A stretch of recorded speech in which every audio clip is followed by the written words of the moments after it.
Good morning. You may remain seated.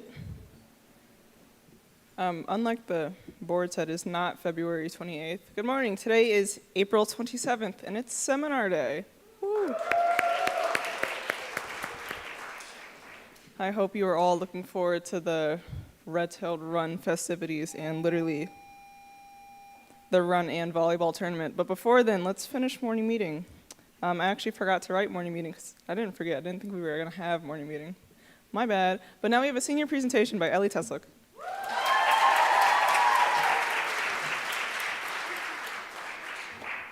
Ooh, not as tall as Angelina. Okay, when I was young, I tried swimming and was pretty darn horrible at it. I didn't yet know how to balance breathing with moving my arms, so with each lesson, I swallowed gallons of pool water. To survive all those chemicals, my immune system must have been indestructible, especially considering all the floating bugs I probably consumed. It took a while to figure it out without drowning, but I did, thank goodness, and I saw improvements in drills, technique, pacework, and everything else except backstroke, which I could never seem to do. Making up for that weakness, my coaches praised my quick reaction times and insane lung capacity. I could kick off the walls faster and farther than anyone else. All of which is uncomfortable to admit publicly, but it was true. If you have no idea what that madness means, you are normal and did not thrust yourself into the crazy competitive Niagara Swim League. So good work. But sarcasm aside, I do want to clarify that the majority in this league expressed their enthusiasm for swimming in such a positive and admirable way. With my experience, it wasn't always like that, but this marked the first time where I could confidently admit that I was good at something. Over time, the predictability that I once loved grew to be boring and tiresome, so I eventually worked up the courage to stop swimming. I figured this was all I had going for me. I felt like a failure, a feeling that I was too engrossed in to realize how quitting turned my life on its head. A month after I stopped swimming, I joined the basketball team. An experience that I love, don't get me wrong, but I was just plain confused. At my first practice, when Miss Cunningham asked us to dribble around the gym, I looked at her like she was growing a second head. Dribbling existed, which I knew. If I didn't, that's actually really disappointing. But combining this with my lack of coordination called for an interesting experience. As obvious as it sounds, when starting something new and unknown, I had to think all the time. With each dribble and corresponding step, that sharp attention to detail morphed my once functioning brain into a broken record. Over and over again, I reminded myself not to let the palm of my hand touch the ball, only my fingers, and apply just the right amount of force on the way down. It was exhausting, but there wasn't a smoother alternative. The same went for everything else we did. I couldn't get my head around screens, not electronics, but the move where you block people. I made a basketball quiz so I could learn all the rules. Why were there so many rules? These are reasons why an hour of basketball drained more out of me than 3 hours of swimming ever could. Through all the mistakes and confusion, surprisingly, I found myself enjoying it. Now I can play basketball if I was asked, but please don't ask me. Months after basketball ended, I spent my summer here for summer at SEM. I would like to use this moment to thank my parents, because like the kids I came across this summer, I too burped in everyone's face without saying sorry. I'm not a kid person, which is obviously a huge obstacle in doing a summer camp, but it was more challenging to overcome a different mental block. I didn't feel that I got the proper break from school. I spent my vacation glaring at the same hallway posters, reading in the same spots, and sitting in the same classrooms. My favorite once quiet room turned into a middle school slime factory. And this should have been an exciting change of scenery, but it just wasn't to me. So from this, I learned that I need a break from some of the things that stress me out, and perhaps I can visit them later down the road. I was lucky enough to get 2 weeks off during this time, which I used to reflect and regroup, so I could come back the rest of the summer with a more positive attitude. And from there on, days were more pleasant. I'd also like to thank Alex, who's our head counselor, for being receptive to the way that I was feeling. On the same thought, I've considered joining a swim club in college. Enough time has passed to rediscover this, whether it's good or bad. Maybe it's a great decision and swimming turns into a safe space so I can decompress, or maybe I can't look past the reasons why I quit in the first place. That uncertainty scares me, but I must build up the courage to try this again, because I do owe it to myself to find things that I enjoy. I don't really know what I'm meant to do. I know what I don't like, which helps. Then again, I've tried things that I'm unfit for but absolutely love.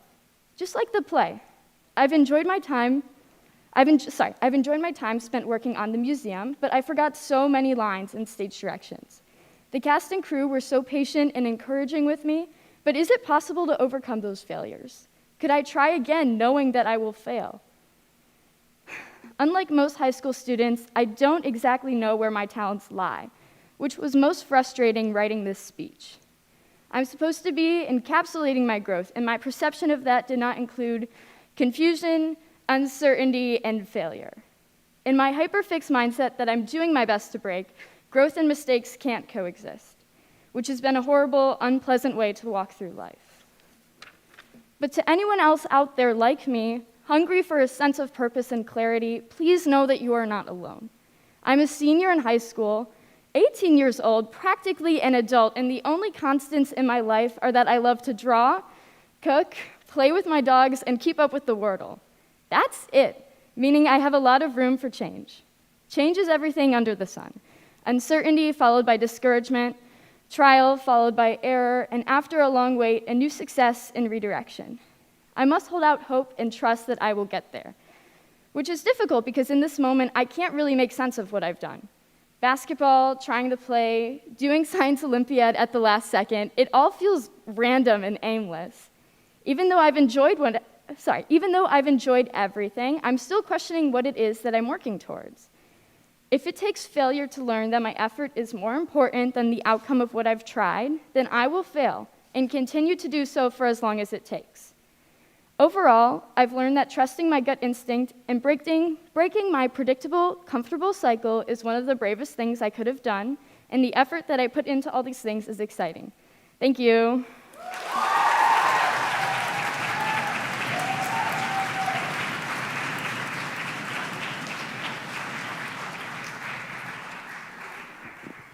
Thank you, Ellie. Good job. For the rest of the morning meeting, again, didn't write it, so I'm going to kind of go off what's on the top of my head. Yesterday, Hornet Jacket Captain platforms were due, and it's a little unprecedented, but no Hornet platforms were received, so I don't really know. I'm going to give the juniors some slack. Missed you guys. I'm going to give you guys some slack because you had the SAT yesterday, but I need a junior Hornet Captain, platform yesterday. So if y'all could do that, that'd be much appreciated. Any faculty announcements?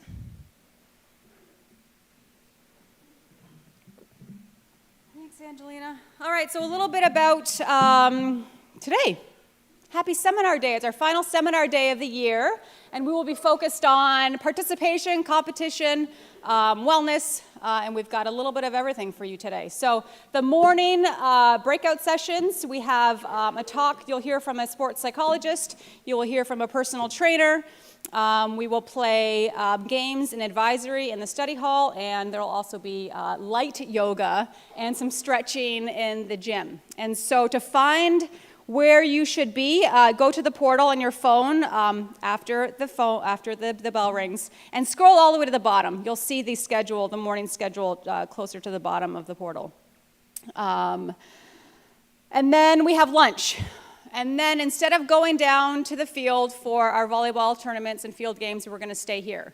We have everything from volleyball tournament to ping pong in the atrium to jump rope in the PAC, cornhole in these hallway wings. We've got Jenga.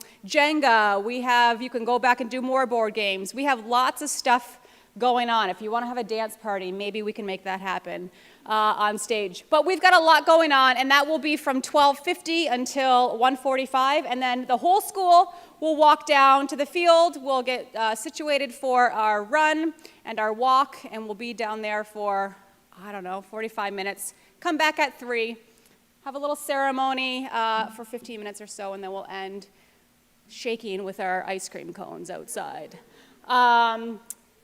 Regarding the run, I think there was 20 or more runners signed up. Now we're down to 12. I don't know if that's because you're cold and afraid, but if Mr. Mank can get out there and run And some of our other administrators are going to be running as well. So can you. So I want to see more than 12 runners. That's a little pathetic.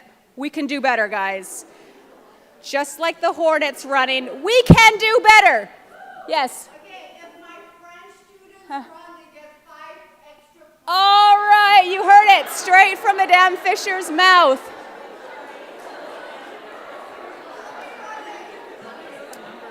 What's that? That's what Ann Moore just told me. So if you are running, if you would like to run, go see Miss Moore. I think she's going to put your, you get a runner badge. I was never a runner. What do you call them? A bib. Thank you. And safety pins in the gallery. So go see her in the gallery. They will be spread out. Have 2 more seconds. Have fun. Go to where you're supposed to go. Do activities. Engage in one another. Put your cell phones away, and it's going to be an excellent day. Go to where you're supposed to be. Have fun.